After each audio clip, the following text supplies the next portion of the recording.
CPM Marxist party రాష్ట్ర division కార్యదర్శి September 17 దేశవ్యాప్తంగా లేదా తెలంగాణ వ్యాప్తంగా ప్రధానంగా ఇవాళ చర్చ కొనసాగుతున్నది. దేశంలో పరిపాలన కొనసాగిస్తున్నటువంటి బీజేపీ ప్రభుత్వం ఈరోజు ఈ సంఘటన సెప్టెంబర్ 17 సంఘటనని విమోచన దినంగా చెప్తా ఉన్నారు. అది హిందూ ముస్లింలకు మధ్య ముస్లిం రాజు అయినటువంటి నిజాంకు వ్యతిరేకంగా హిందువులు కొట్టాడినని, అది హిందూ ముస్లింల మధ్య ఘర్షణగా చిత్రీకరించి మత ఘర్షణగా ఇవాళ ప్రచారం చేస్తూ ఉన్నారు. అది ఏమాత్రం కూడా నిజం కాదు. ఎందుకంటే ముస్లిం రాజైన ఆ రాజుకు వ్యతిరేకంగా తెలంగాణ ప్రాంతంలో ఉన్నటువంటి ముస్లింలు హిందువులు అందరూ కలిసి ఐక్యంగా పోరాటం చేశారు.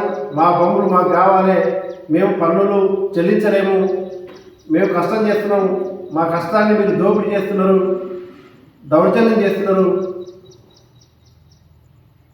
మొత్తంగా పన్నుల్ని విపరీతంగా దౌర్జన్యం చేసి వసూలు చేస్తున్నారు, ఆ వసూలు చేయడం అనేది మంచి పద్ధతి కాదు అని చెప్పేసి రైతాంగం అంతా కూడా తిరగబడినటువంటి రోజు. తిరగబడి పోరాటం రూపంలో, సాయుధ పోరాటం రూపంలో వాళ్ళు నిజాం సర్కారుకు వ్యతిరేకంగా పోరాటం జరిగింది.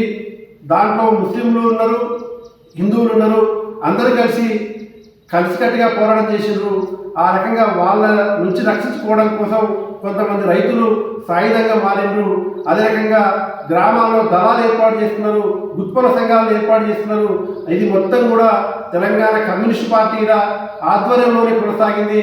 అంతకంటే మించి ఆర్ఎస్ఎస్ బీజేపీ ఆధ్వర్యంలో లేదా వాళ్ళకి సంబంధం లేకుండానే ఈ పోరాటం కొనసాగింది అనే సంగతి ఈ సందర్భంగా మేము స్పష్టం చేయగలుగుతున్నాం. కాబట్టి బీజేపీ ఆర్ఎస్ఎస్ భావించినట్టుగా ఇది మత ఘర్షణ కాదు అని చెప్పేసి ఈ సందర్భంగా మేము స్పష్టం చేస్తూ ఉన్నాం.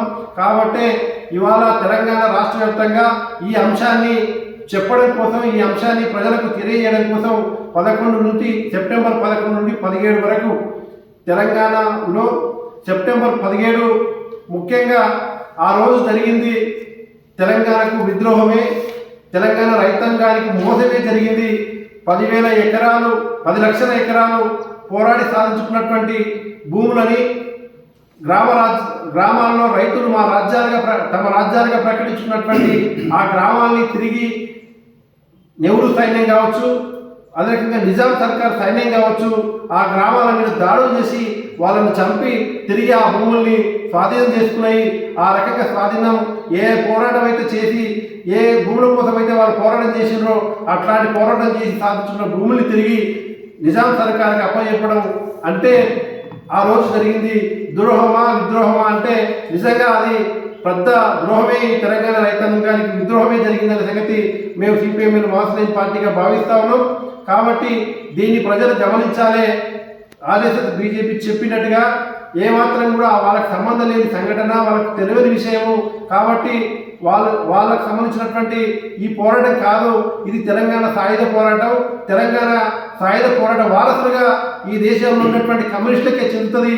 అంతకంటే మించి ఆర్ఎస్ఎస్కు ఏమాత్రం కూడా సంబంధం లేదనే సంగతి ఈ సందర్భంగా తెలియజేస్తూ ప్రజలు, ప్రజాస్వామికవాదులు దీనిని గమనించాలని చెప్పేసి, ఈ అబద్ధపు ప్రచారాన్ని మానుకోవాలని చెప్పేసి ఈ సందర్భంగా మేము తెలియజేస్తా ఉన్నాం.